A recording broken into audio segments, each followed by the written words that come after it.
பாண்டிய மன்னன் மாணிக்கவாசகரை வைகை ஆற்று சுடுமணலில் போட்டு சித்திரவதை பண்ணுவான். உடனே சிவன் வைகை ஆற்றுல வெள்ளம் வர வைப்பார். வெள்ளம் உயர வீட்டுக்கு ஒருத்தர் வந்து கரையடைக்கணும்னு ஊருக்குள்ள ஒருத்தன் தண்டோரா போட்டுக்கிட்டே போவான். அப்போது கூலிக்கு ஆள் வேணுமோ கூலின்னு சத்தம் போட்டுக்கிட்டே மதுரை வீதிகளில் ஒருத்தன் நடந்து வருவான்.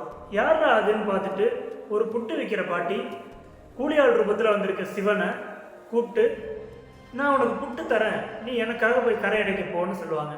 சிவனும் கிளம்பி கரையடிக்க வைகைக்கு போவார். அங்கே எல்லாரும் வேலை பார்த்துட்டு இருப்பாங்க. இவர் போயிட்டு டான்ஸ் ஆடுவார், பாட்டு பாடுவார், அப்புறம் டயர்டாகி மரத்தடியில் படுத்து தூங்கிடுவார். ரவுண்ட்ஸ் வரும்போது இதை பார்த்த மன்னன் கோவப்பட்டு கூலியாளை கூப்பிட்டு பெரும்பால ஓங்கி ஒரு அடி அடிப்பான். பாண்டியன் அடித்த அந்த மொமெண்ட், அந்த அடி பிரபஞ்சத்தில் உள்ள ஒரு உயிர் மேலேயும் பட்டுச்சு. கூலியால் மறைஞ்சிருவார்.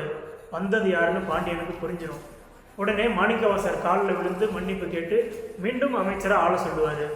மாணிக்கவாசர் அதெல்லாம் வேணான்னு விட்டு மதுரையை விட்டு தன் பதவியை விட்டு ஒரு துறவியாக மீண்டும் தன் குருவை தேடி திருப்பெருந்துறைக்கு போவார். அந்த பயணம் தமிழர்களோட வரலாற்றில் ஒரு முக்கியமான பயணமாக மாறப்போகுதுன்றது மாணிக்கவாசகருக்கு அது வரைக்கும் தெரியாது.